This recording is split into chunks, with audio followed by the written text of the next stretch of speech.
Hi, I'm James, and you may know me from such shows as American Ninja Warrior Season 4, Season 5, and Season 8.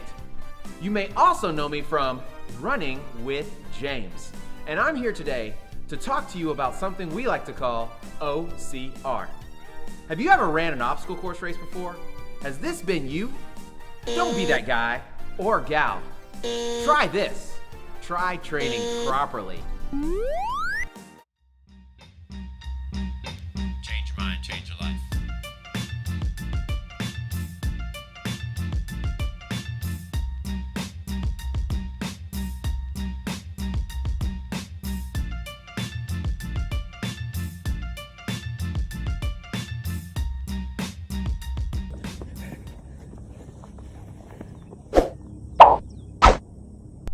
And welcome back to another edition of Running with James. Today, we're gonna dive into what OCR is all about and how to train properly for it. If you're new to the channel, please make sure that you subscribe, hit that like button, and then as always, please hit that bell so you get all notifications about all things Running with James. So OCR, what does that stand for? What is that? It's an obstacle course race. And so if you're new to obstacle course racing, maybe you're a runner and you want to transition to something new, try something different, this is a great thing to do. It's so much fun and it builds all types of strength for whatever it is you may want to do, right? And maybe you already do obstacle course racing, maybe you're ready to take that next step. So today we're going to talk about how to train properly, whether it's your first one or you're ready to move up to age group or elite on Running with James. All right, so the very first thing that I make the suggestion that you work on is simply this: running. Remember, it's a race, obstacle course race, okay? And so many times people focus so much on the obstacles that they're not properly prepared for the actual racing part of it. Quick story, a couple years ago I did this race. It was called the Spartan Beast, right? And so the Beast is about a half marathon. It's about just over 13 miles. And there was an event that went out before us and they called it the Ultra Beast. And so the Ultra Beast is exactly that. It's an ultra, so it's about 30 miles of running. And so they left out about an hour and a half before my heat went out. And so I took off. Obviously I was racing the elite. And so within 2 miles, okay, within 2 miles of this race, I started passing people. Now, obviously it's an ultra, and so they're gonna be out there, they know, for an extended period of time. But what I knew and what I understood is if they were walking by 2 miles, and if I was catching them after starting almost an hour after they did, they'd been walking the entire time, which means they didn't properly prepare themselves running-wise to do this event. And so running is a big part of obstacle course racing, and if you'll focus on it and if you'll get good at it, it'll make everything else so much more fun and so much more manageable, right? And so what we do is we talk about the 80-20 rule here. Right? And so if you, just to kind of let you know, we're not gonna spend a ton of time on it today. There's a video right up here, you can click this, and it goes through what we call our 5 golden rules of running. And the first rule is the 80-20 rule, and that's simply this: is 80% of your running, your distance, is done at an easy conversation pace, and 20% is spent more on speed work, more on strength building work. And so if you'll do that and kind of maybe even put that on all your workouts, you'll be surprised at how strong you'll get, because really what you're doing is you're building your body's cardiorespiratory system, your aerobic system, which is gonna make everything else so much better, right? So first thing I suggest you work on is running. Become a better runner, and if you do that, sky's the limit. All right, now another technique, another thing that you can work into is strength building, okay? Now, what I like to do is do some strength building on a run, right? So build in at least, I would say no more than 2, but at least 1 workout a week where you run and do some strength training at the same time, okay? Now, that could be where you run, say you've got a 5-mile run that you're gonna go do, or a 3-mile run you're gonna do, and every, say, quarter mile, right? Or every 3 minutes, right? You can do it kind of like a fartlek, where every 3 minutes you do some sort of exercise, whether it's you drop and do 20 push-ups, or you get to a bar and you do, 20 pull-ups. Or maybe every mile you drop and do 30 burpees, okay? And so what this will do is it gets your body used to stopping and starting and getting your heart rate really high. And a lot of times that's what happens is you get to these obstacles and your heart rate just goes through the roof, and then you come off and you're like, right? And so it's a great way to kind of break up. It's almost like an interval session that you're doing. You could grab a heavy bag, right? What we do here oftentimes, a couple days or throughout the week, we hold obstacle course classes. And so a lot of times we'll do circuits where, I'll have my people run through certain obstacles, and then they'll have to run, a quarter of a mile or half a mile, right? Or they'll have to run to the obstacle, do the obstacle, come back, and then do an exercise, right? And so it's a way to really kind of teach your body to be able to, recover, do some strength, recover on the run, do some strength. Or get your heart rate maxed out and still be able to flow through with some sort of strength-based ability, right? And so that is a great idea, is at least once a week, probably not more than twice. Remember, we're sticking to that 80-20 rule, right? We want to mix in some sort of strength training into one of our run workouts.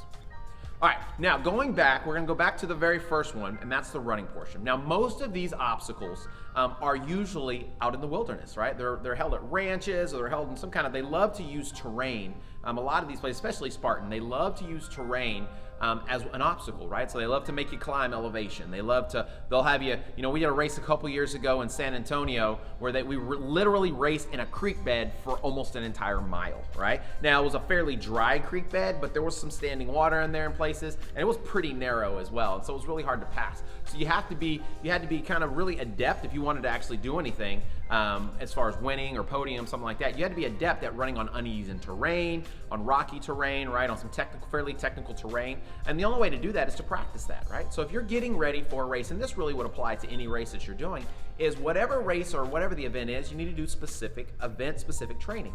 So if you're gonna be going and doing an obstacle course race or a trail race, you need to be running a lot of trails, right? It's gonna strengthen your ankles, it's gonna help your body adapt to the up and down, right? To all the turning and whatever it may be. And so make that suggestion as part of your run training, as part of your strength training. Get out on a trail. If you know that you're gonna be going somewhere that's got a lot of elevation, well, you probably need to be running some hills as well.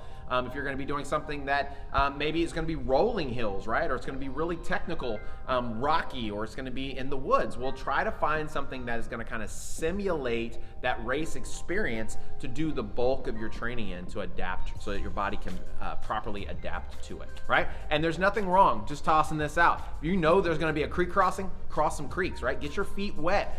Know how your shoes and your socks, the gear that you're gonna be wearing, how they're gonna react to a race environment, so that you make sure you're wearing the proper equipment. And if you do that, you'll be surprised how much fun you'll be able to have, because you won't be so stressed out or so worried or so uncomfortable on your event. All right, so the last thing we're gonna talk about is obstacles, okay? You need to touch some obstacles, right? So it's great to go out there and get on the trail or go find a hill with a heavy bag and run up and down the heavy bag, right? But here's the deal. That's probably maybe one of the obstacles that you're gonna come in contact with, right? And for many of these obstacle course races, say like the Spartan race, which is probably the most popular, if you're unable to finish an obstacle, it's 30 burpees. Well, carrying a heavy bag, struggling with the heavy bag is not something that anyone usually fails on, right? I don't know if I've ever seen anybody burpee out on the heavy carries, okay? But where people do burpee out is on the rig, on the monkey bars, on things that they're gonna struggle with. And so, rather than spending all your time carrying a heavy bag or a bucket up a hill, go get on some obstacles, right? And so for many people, it can be a challenge, right? Now, if you don't live in Houston, right? Obviously, you can do a Google search, you can get on maps, you can type in obstacle course gyms or things of that nature, where maybe you can go and touch it. You can obviously buy stuff online.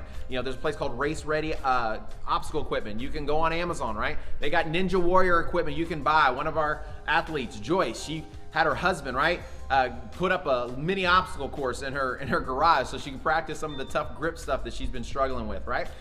If you live in Houston, right, we have BC Fitness here in Houston. We have the largest obstacle course in Houston, and we have everything and anything you can possibly imagine that you're going to see, right? So if you can connect with a local gym, right, if you can connect with someone a place that actually has obstacles where you can go and touch, because usually most of it simply comes down to this: it's technique. And the only way you can learn technique is if you get on them, right? And so the more time you spend on the obstacles, usually it's a great community. People I know here at BC Fitness, the BC Fit fam is incredible. We have a lot of fun. We are a family. We enjoy the training and the workouts together. And so we're getting stronger together, and we push each other, right? So you gotta get on obstacles. And here's the great thing, is that it will prepare you, because when you get to these obstacle course races, the running community is great, but it's nothing compared to the OCR community. These guys are great. They're amazing. They're so much fun. You get out on an obstacle course, and if you're struggling with somebody's going to give you tips. Somebody's going to try to help you, and you're probably going to make a new friend. And so that's one of the great things about it, is that the community is amazing. And so that's my last suggestion, is simply this: get on an obstacle. Get that grip strength, learn how to manipulate your own body weight. Don't just run around trying to lift heavy things and run up a hill, right? That'll help you a little bit, but it's not gonna be nearly as beneficial as actually touching an obstacle. All right, guys, that is it. I hope you learned something. I hope you enjoyed it. If you did, please make sure you hit that thumbs up button, like it, share it with the people that you care about, because we always want to share the things we care about with the people we care about, right? So thanks for coming in today, guys. As always, remember, when you change your mind, you can change your life. We'll catch you next week. All this month, we're going to be talking. You can check out our Instagram page, Running with James. You can check out our Instagram page, MyBCFit. We're going to be talking about OCR. We're going to be going through techniques on how to climb ropes, on how to go over walls. We're going to give you everything you need to know to prep you. And so you can check that out on social media every Tuesday and every Friday. It's going to be a lot of fun. Thanks for coming in, guys.